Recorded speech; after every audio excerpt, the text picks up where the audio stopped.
Ukraine attacked Russian bombers. Is this red line for Russia?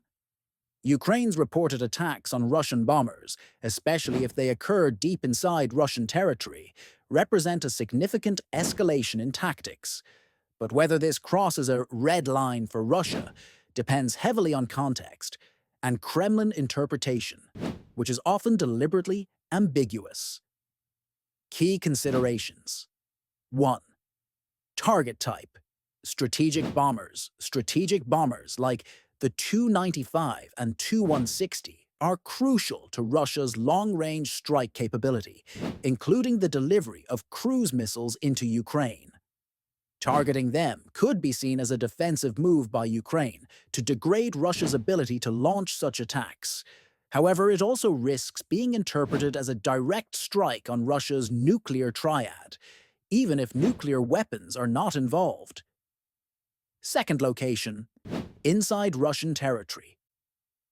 If these attacks took place far from the front lines, especially in traditionally safe areas like Engels Air Base, as in previous incidents, it raises the stakes. Russia has previously tolerated limited Ukrainian drone strikes or sabotage on its soil without major escalation, but repeated or highly effective strikes may push the limits of that tolerance. Third, Russian response.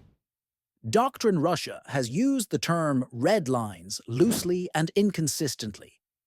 Putin has previously warned against Western involvement or attacks on Russian territory, but has also shown pragmatism to avoid full-scale escalation with NATO.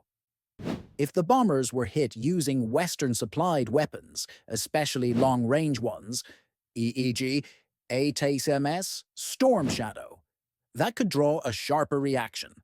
Fourth, escalation risk. While not necessarily triggering a nuclear response, sustained attacks on high-value military assets inside Russia might provoke more aggressive Russian missile strikes, sabotage or hybrid attacks abroad, attempts to deter further support to Ukraine from NATO. Bottom line, not necessarily a red line in the nuclear or full-scale war sense, but it is likely viewed as a major provocation by Moscow.